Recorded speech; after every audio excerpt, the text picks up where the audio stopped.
Hello everyone, and welcome back to the channel. Today, we re-embarking on an epic journey back in time to explore one of the most pivotal events in world history, the American Revolution. This wasn't just a single battle.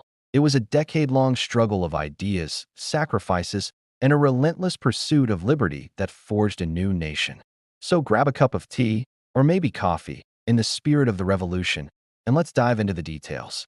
Our story begins not on the battlefield, but in the minds of the colonists.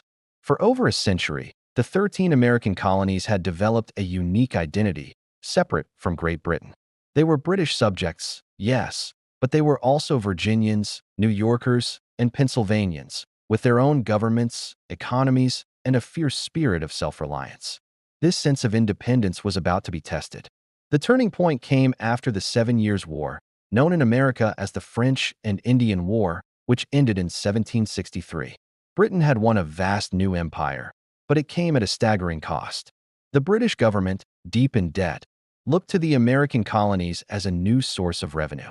They believed it was only fair for the colonists to help pay for their own defense. This led to a series of acts that ignited a firestorm of protest. First came the Sugar Act in 1764, then the Stamp Act in 1765. This was the first direct tax levied on the colonists, requiring them to buy a special stamp for everything from legal documents and newspapers to playing cards. The colonists were furious. Their cry wasn't just about the money. It was about a fundamental principle. No taxation without representation. They had no elected members in the British Parliament.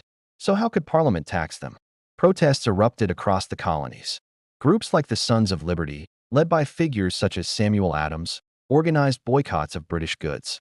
The Stamp Act was eventually repealed, but the conflict was far from over. Parliament then passed the Townshend Acts, taxing goods like glass, lead, paper, paint, and, most famously, tea. Once again, the colonists resisted. The tension was palpable, especially in Boston, a hotbed of revolutionary sentiment.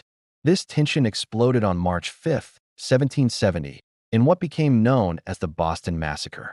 A confrontation between British soldiers and a crowd of colonists escalated, and the soldiers fired into the crowd, killing 5 people, including Crispus Attucks, an African-American man often hailed as the first casualty of the Revolution.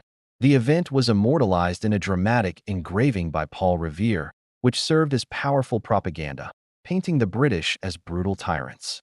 For a couple of years, things quieted down, a period known as the Calm. But the underlying issues remained. Then, in 1773, came the Tea Act. This act wasn't a new tax. It was designed to help the financially struggling British East India Company by giving it a monopoly on tea sales in the colonies. But to the colonists, it was another attempt to force them to accept Parliament's right to tax them. The response was swift and dramatic. On a cold December night, a group of Sons of Liberty, disguised as Native Americans, boarded 3 British ships in Boston Harbor and dumped 342 chests of tea into the water. This act of defiance, the Boston Tea Party, was a direct challenge to British authority. King George III and Parliament were enraged. They retaliated with a series of punitive measures known as the Coercive Acts, or, as the colonists called them, the Intolerable Acts. These acts closed the port of Boston until the tea was paid for, restricted town meetings in Massachusetts, and allowed British officials accused of crimes to be tried in Britain. This was the final straw. The punishment intended for Massachusetts united the colonies in opposition. In September 1774, delegates from 12 of the 13 colonies, all except Georgia, convened in Philadelphia for the First Continental Congress. They weren't calling for independence yet, but they were demanding a repeal of the Intolerable Acts and a restoration of their rights as Englishmen. They organized a massive boycott of British goods and agreed to meet again if their demands were not met. But diplomacy was failing. In Massachusetts, local militias, known as Minutemen for their readiness to fight at a minute's notice, began to gather weapons and train. The British commander in Boston, General Thomas Gage, learned of a stockpile of arms in the town of Concord. On the night of April 18, 1775, he dispatched troops to seize the supplies. But the colonists were watching. Paul Revere and William Dawes set off on their famous midnight ride to warn the countryside. The British are coming. The next morning, on April 19, 1775, at Lexington Green, The British troops were met by a small band of about 70 Minutemen. Someone fired a shot. To this day, no one knows who, and it became the shot heard round the world. The skirmish left 8 Americans dead. The British then marched on to Concord, where they were met by a much larger force of colonial militia at the North Bridge. After a brief but fierce fight, the British were forced to retreat back to Boston, harassed by colonial marksmen firing from behind trees and stone walls all along the way. The war had begun. Just a few weeks later, the Second Continental Congress convened in Philadelphia. The mood had shifted dramatically. They established the Continental Army and, in a crucial decision, appointed a Virginian delegate named George Washington as its commander-in-chief. This was a strategic move, as Washington's leadership from a southern colony helped unify the colonial effort. Even as the war raged, many still hoped for reconciliation. But King George III declared the colonies in a state of rebellion. The desire for independence grew, fueled by influential thinkers like Thomas Paine. In January 1776, Paine published a pamphlet called Common Sense, which used plain, powerful language to argue that it was absurd for a tiny island to rule a vast continent. It was a bestseller and convinced countless Americans that independence was not just an option, but a necessity. Inspired by these ideas, the Continental Congress took a monumental step. They appointed a committee, including Thomas Jefferson, John Adams, and Benjamin Franklin, to draft a formal declaration. Jefferson was the primary author, and on July 4, 1776, after some debate and revision, the Congress adopted the Declaration of Independence. This document did more than just sever ties with Britain. It articulated a profound philosophy of government, declaring that all men are created equal with certain unalienable rights, including life, liberty, and the pursuit of happiness. But declaring independence was one thing, winning it was another. The early years of the war were incredibly difficult for the Continental Army.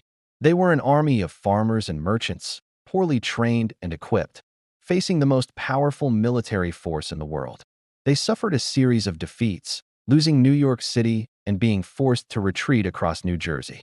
The winter of 1776 was a low point.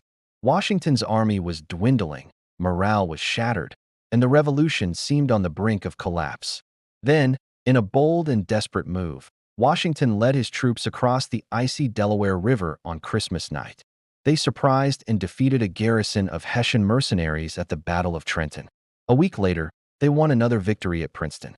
These small but crucial wins were a massive boost to morale and saved the revolutionary cause from extinction. The turning point of the war came in 1777 at the Battle of Saratoga in upstate New York. American forces, led by Generals Horatio Gates and Benedict Arnold, surrounded and forced the surrender of an entire British army under General John Burgoyne.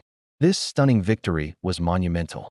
It not only prevented the British from splitting the colonies in two, but it also convinced France that the Americans had a real chance of winning. Benjamin Franklin, serving as the American diplomat in Paris, masterfully used the victory at Saratoga to secure a formal alliance with France in 1778. French money, weapons, and, most importantly, the French Navy were now on the American side.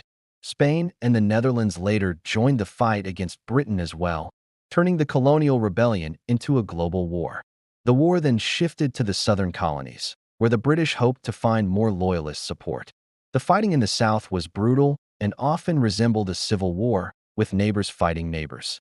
The British captured Charleston and Savannah, but American generals like Nathanael Greene and Daniel Morgan waged a brilliant guerrilla campaign, wearing down the British forces.